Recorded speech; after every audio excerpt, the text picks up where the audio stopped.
I'm excited because I've just seen that in the shared folder for heat signature that I share with John, he has put all of the assets for the off-world security and sovereign factions in folders that are with all the files in the right place and everything's named and all the sprites are cropped correctly, and it's all basically done to the template of the faction that I've already imported successfully.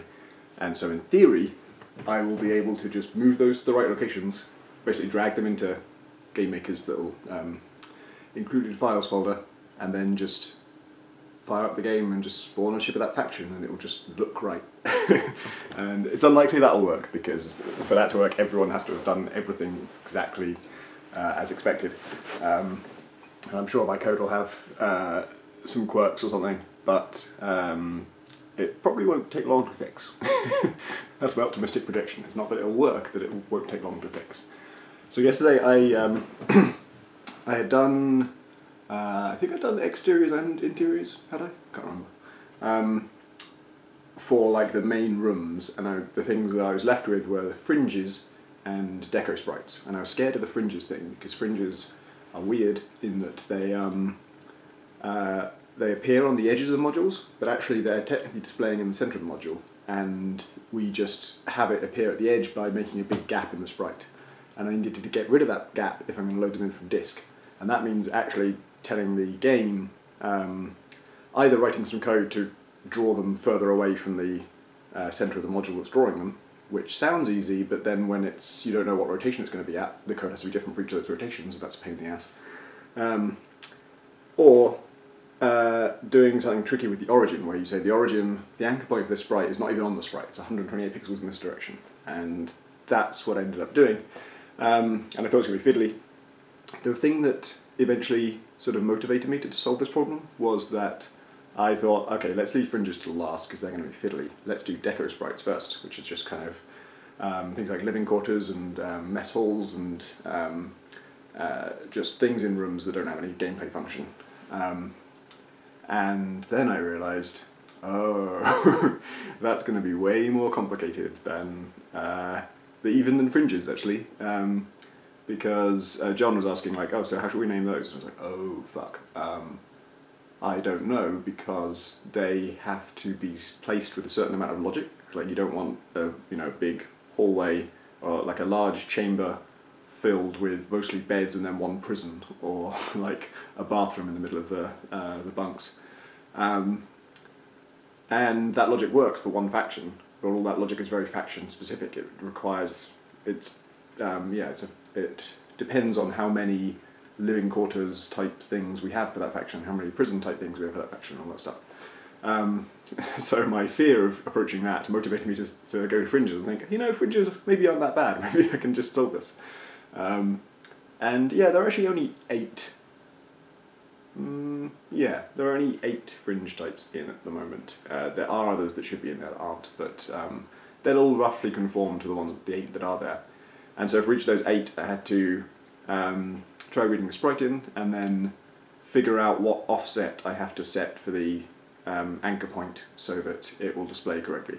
And it wasn't as complicated as I thought. It does involve some like what you call magic numbers, which is there's just a number in the code it's like 78, and that number, where did that come from? That's a factor of how big the module is and where the size of the fringe sprite and a bunch of other things that could change, and if they do change, the code has to change, and that's a bad situation, but at this point that's the best way to do it. There's no way to do it that doesn't involve that, to some extent. And finding those magic numbers was not that difficult. It's basically just, they're all 128 or minus 128, except for a few, which are that, plus or minus 50, and 50 is the width of that sprite. So it wasn't too difficult, except that I lost most of the morning to a bug that seemed like if you read an asset from disk, you can't set the origin manually. And that's not true, you absolutely can. But it was such a subtle bug that it just misrepresented itself again and again and again. Like, there were 2 different bugs going on at the same time, both of which produced the same result. So when I tried to fix the thing I thought was wrong, it seemed like it didn't fix it, even though it actually had fixed it. And the ultimate culprit of the true bug was that I was pulling in two arguments into one function. Basically, I call one function that's just like load this sprite from the asset folder, and I pass it the arguments of like where I want the anchor point to be, -64 and +64. And then it passes those arguments to a built-in GameMaker function. And the particular way that I was taking one set of arguments and passing them to another function was a sort of slightly tricksy shortcut that I've been using for many years. It's always worked until now. And it failed because GameMaker, and apparently most languages, or most compilers, read the arguments that you pass to a function in reverse order. So they read the last one first and the other one. And the way I was calling the arguments is like when the argument is evaluated, it also increments the counter so that the next argument I call will be the next one in line. And if it's going in the opposite order you expect, you get the opposite result. And I would have noticed, like, that would not have been, that's surprising, I didn't know that, but it's not like totally batshit because it was related to a hacky shortcut I was doing. So, you know, I'm not surprised that went wrong. But the particular function it was going wrong on was one that moves the anchor point for the sprite and for fringes. And for fringes are just so hard to get your head around. They're just so... The inner corner of two bits that meet like that is being displayed by that module, I think, not that module. And if it's off, like if it's out of place, figuring out is it 64 pixels in the X direction or is it -64 pixels in the Y direction? It's hard to tell because it's been rotated. You don't know what angle it's been rotated at. You can't remember which module's displaying it. And so when there's a bug with that, it's incredibly hard to see what the bug is. It's just, this is in the wrong place for sure. It looks a lot like it just hasn't done the sprite offset at all. But actually what it had done is it had done the reverse sprite offset. So one of them was, the one that should have been +64 was -64, and the one that was -64 should have been +64, which looks a lot like it doing nothing. So yeah, that's why it took so long. But yeah, once I fixed that, everything else just fell into place really quickly, and I just did all of the fringes, and fringe code works now, and it's the same for every faction. Deco sprites, now I don't feel so scared of it, because this is what I always try and do, is like leave the hairiest thing till last, particularly if the hairiest thing is like, okay, this is going to be like the other things, but with an extra complication, because you want to get good at the basics first, and then the extra complication doesn't seem so bad once you're totally familiar with how the basics work. So that's what I'm doing, and I think it's basically going to have to be different for every faction, a bit.